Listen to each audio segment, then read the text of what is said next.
Estos dos enfoques de valoración mediante flujos de caja históricos y comprobados evidencia una grave situación en la locomotora empresarial. Menos de la mitad recuperan la inversión en un periodo sensato de tiempo, lo que deja una alta porción de empresas que son poco atractoras de capital y talento, que estorban el equilibrio y de seguro saldrán del mercado. Y este perfil de perdedores probablemente esté asociado a su salud financiera. La sintomatología exhibida nos muestra indicios de desequilibrios, que están mal, que han venido deteriorándose en el tiempo y que al parecer no aplican terapias que busquen la mejoría. No dice el porqué de ello, pero sí refleja alguna disonancia frente a los paradigmas modernos ya enunciados. Observar que la deficiencia cae patenta la falta de sintonía al paradigma de la productividad.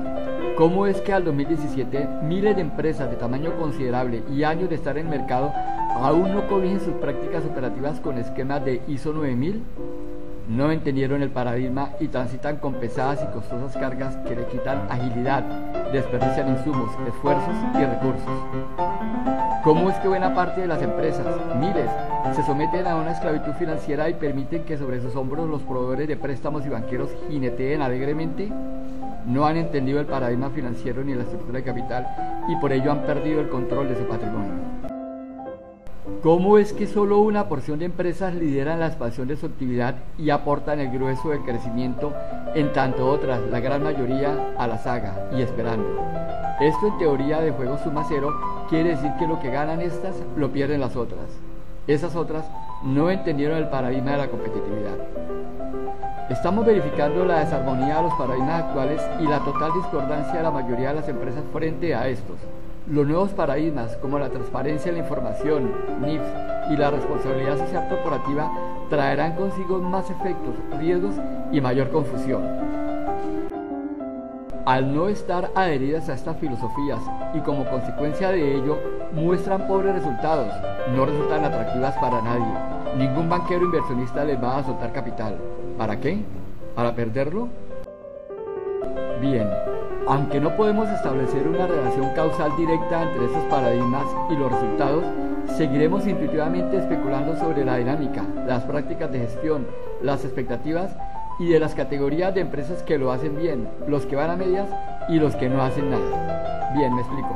No hacen algo para mejorar porque de seguro mantienen ocupadísimos tapando huecos y apagando incendios, lo que consume gran esfuerzo, energía y desenfoca la gerencia de sus propósitos estratégicos. Vamos a abordar los dos últimos temas de este estudio sobre las empresas privadas colombianas, la salud de las empresas y la posición de arranque al futuro. En la segunda parte cualitativa vamos a ensayar establecer esas relaciones causales y directas. Veamos. Una primera aproximación sobre la salud financiera revela esta foto. Parece que hay cierta relación de similitud, esto es, que la porción de las valiosas más o menos se refleja en la porción de las empresas saludables. Bien, ya vimos cómo establecimos el valor de las empresas medido por rigurosos procedimientos matemáticos basados en el más usual método de los flujos de efectivo y cómo se perfilan los flujos y los componentes de valor para cada grupo.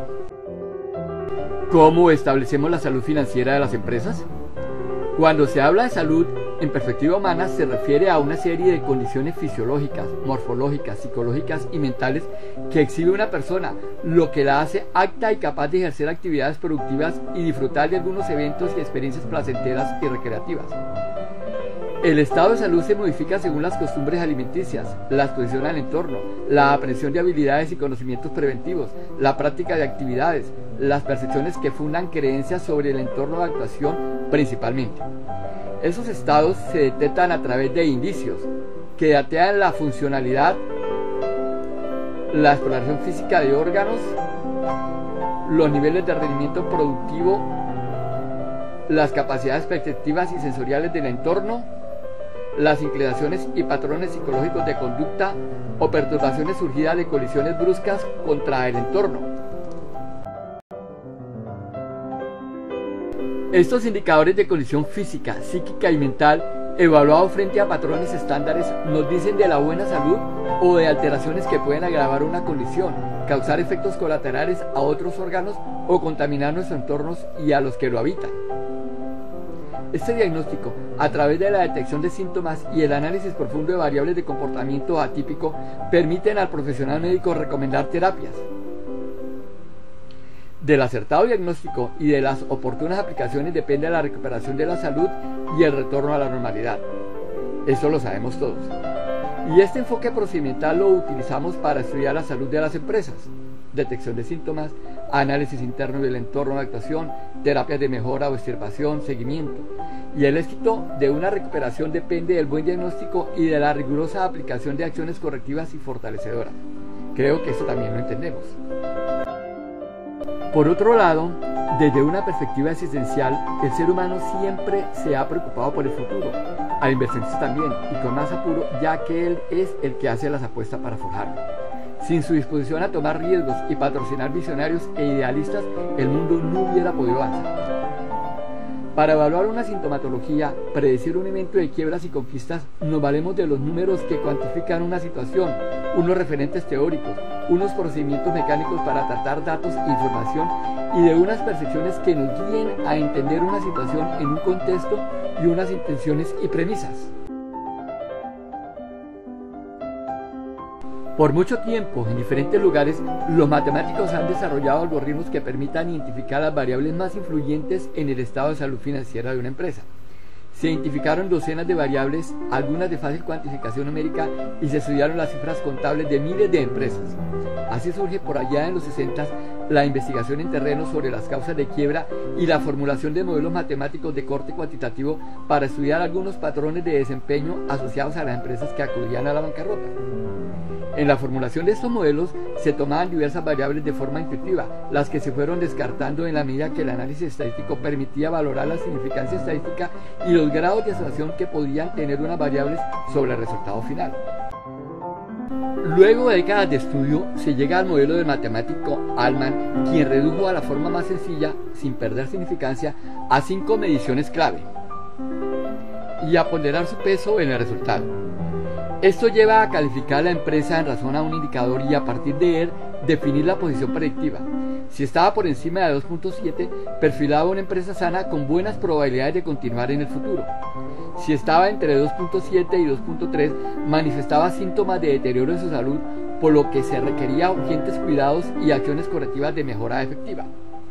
Si estaba por debajo de 2.3, significaba graves problemas y alta probabilidad de quebrar, lo que supone acciones más drásticas para corregir las falencias y reencauzarla por el camino adecuado. Como instrumento predictivo, el modelo fue probando su eficacia y ajustando las pendientes, al punto que luego de décadas de utilización y eficacia llegamos al modelo definitivo. El puntaje Z-Score no tiene la intención de predecir cuándo una empresa realmente se declarará en bancarrota legal. En cambio, es una medida de cuán cerca se parece una firma de otras firmas que se han declarado en bancarrota. Es decir, trata de evaluar la probabilidad de bancarrota económica. En nuestras latitudes se duda de la eficacia de esta herramienta y algunos financieros lo consideran obsoleta e inaplicable a nuestra cultura empresarial.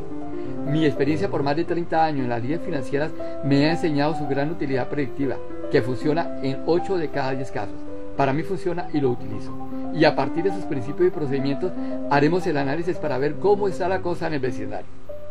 Ampliamos las coberturas temporal y tamaño de la muestra a 27.000 empresas y desde el 2000 y hacemos 3 cortes, al 2000, 2010 y 2016 y obtenemos estos resultados.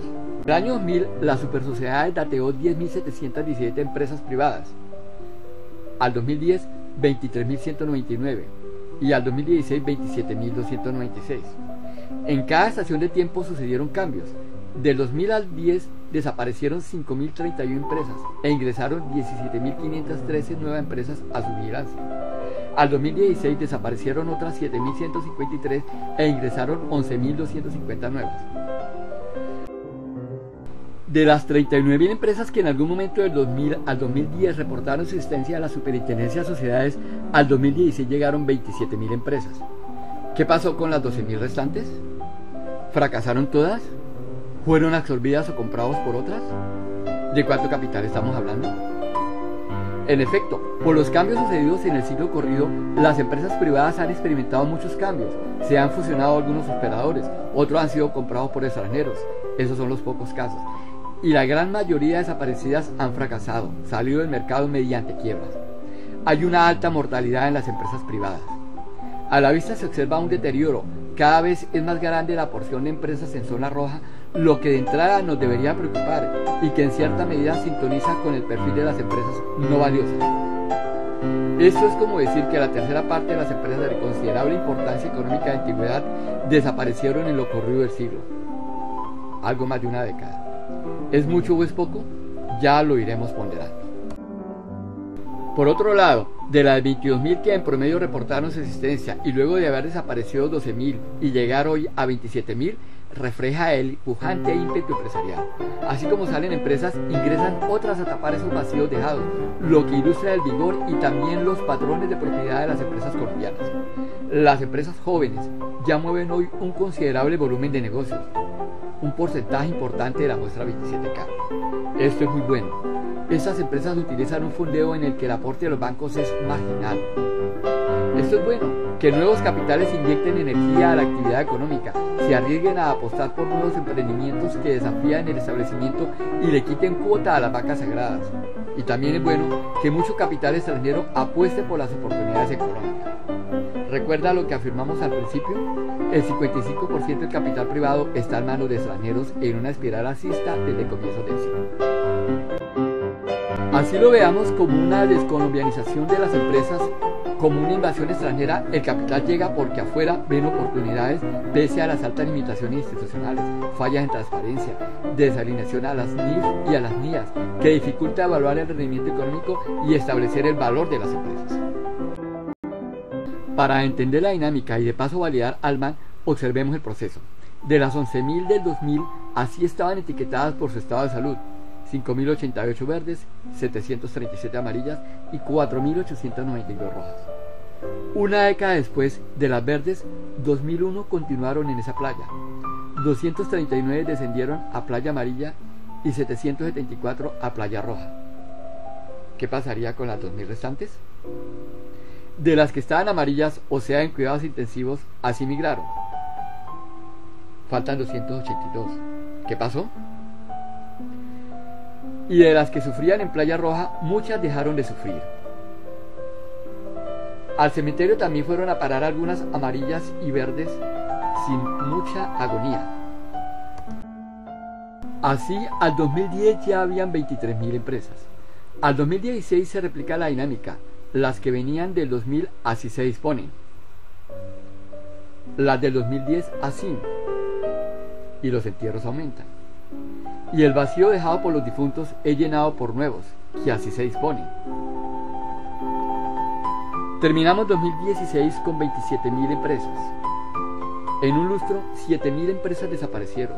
¿Qué hacían? ¿En dónde operaban? ¿Y cuánto capital movían? ¿Y cómo se perfiló su desempeño la víspera de fallecer? Detengámonos un poco para ampliar la perspectiva a la luz de las herramientas estadísticas. Como son muchas las que visitan el Camposanto, vamos a ampliar. Las 12.000 que ingresaron a la lista así se dispusieron por estado de salud. Cabe aclarar que estas no son empresas nuevas, muchas ya llevan años de operación, solo que la ley amplió el ámbito de vigilancia y las obligó a reportar la información financiera a las superintendencias de sociedades. En el 2000, el 46% de las empresas estaban en zona roja. Al 2010, y debido a la ampliación de la vigilancia estatal, ingresan empresas de menor tamaño que al parecer venían con mucha vitalidad, lo que hizo que la porción de empresas rojas fueran menores. Pasado el tiempo, algunas de estas jóvenes y vitales pierden vigor, desaparecen y aumenta la cuota de empresas vulnerables. El destino que siguen las rojas es bastante dramático. Del 2000 al 2010, el 81% desapareció. De las retratadas rojas en el 2010 al 2016, el 69% corrieron la misma suerte. Aquí vemos el desempeño exhibido por las empresas desaparecidas la víspera del deceso. En este radar se aprecia cómo el perfil desembarca dentro de los parámetros de desempeño moderadamente aceptables. Crecen por debajo del ritmo del mercado, exceden peligrosamente el endeudamiento, rentabilidad negativa y la consecuente liquidez, lo que limita la inversión fija. Y esto lo podemos relatar con cierto dramatismo. 7.000 empresas con un crecimiento bajo, acompañado de baja eficiencia, anula cualquier posibilidad de rentabilidad y generación de efectivo, lo que obliga a tomar una altísima deuda con el consecuente depredador costo financiero, lo que limita la inversión y en última las mandó a la bancarrota.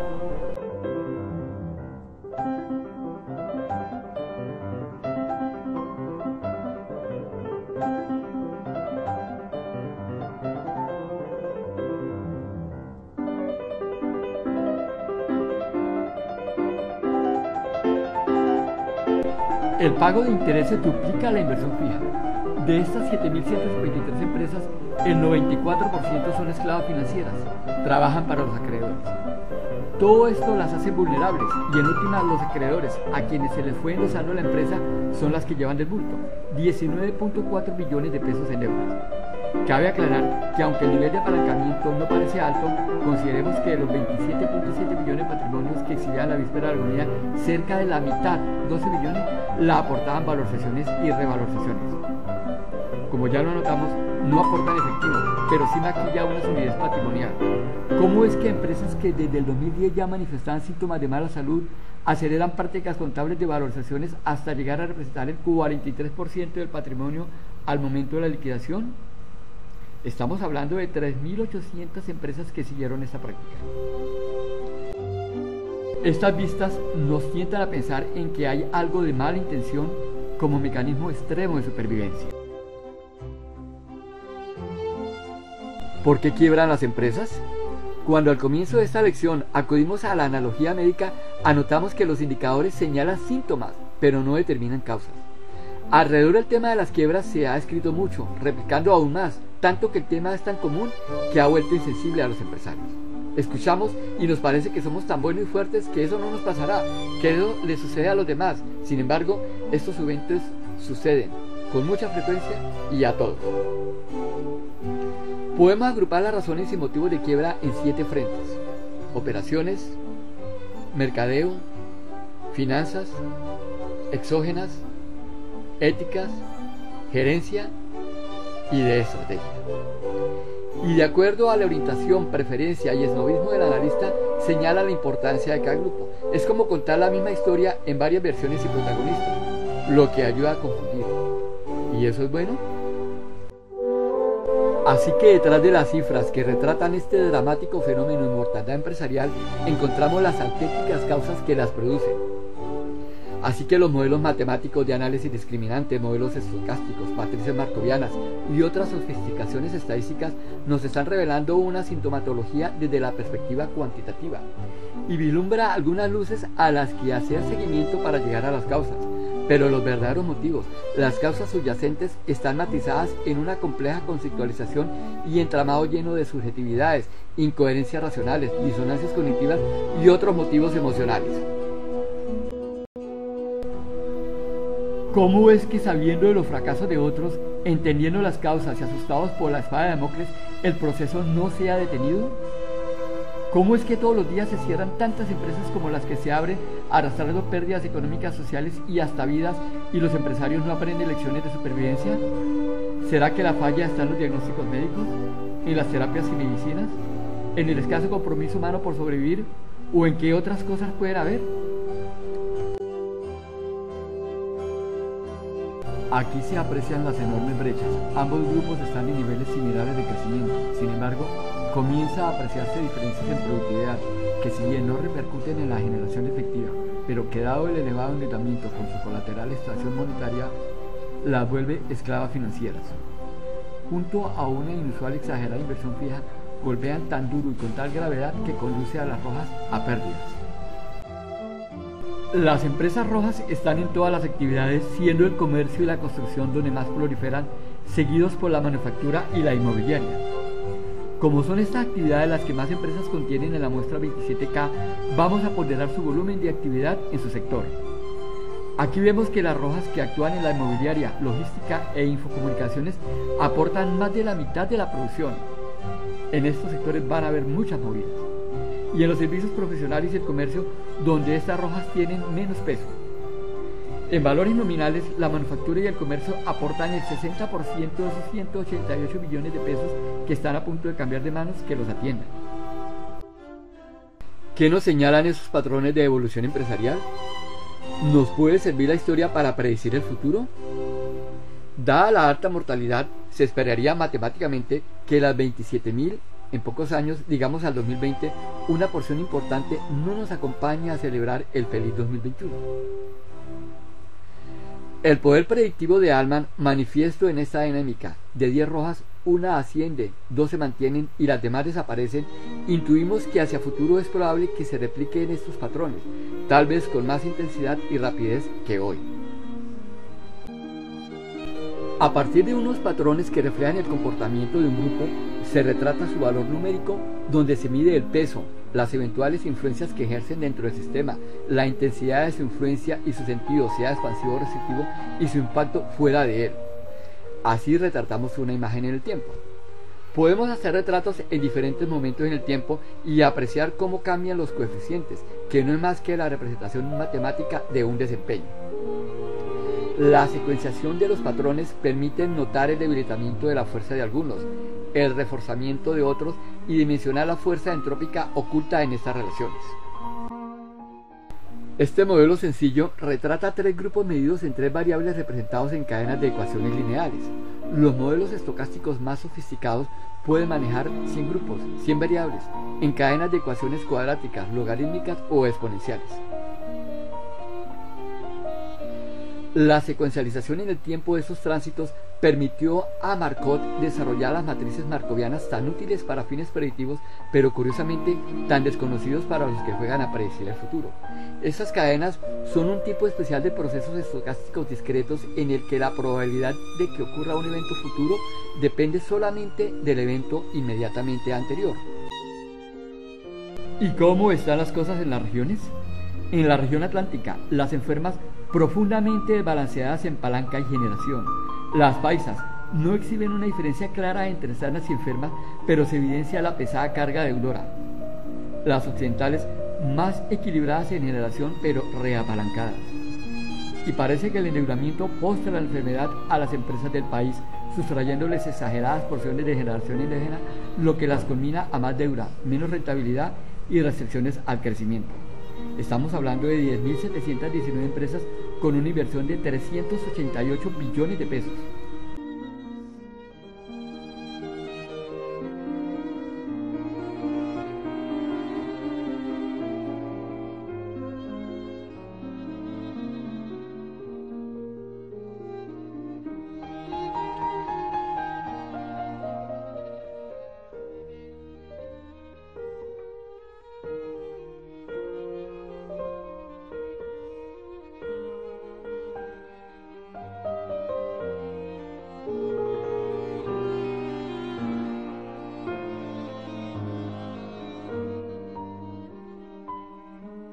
Veamos la foto de las actividades.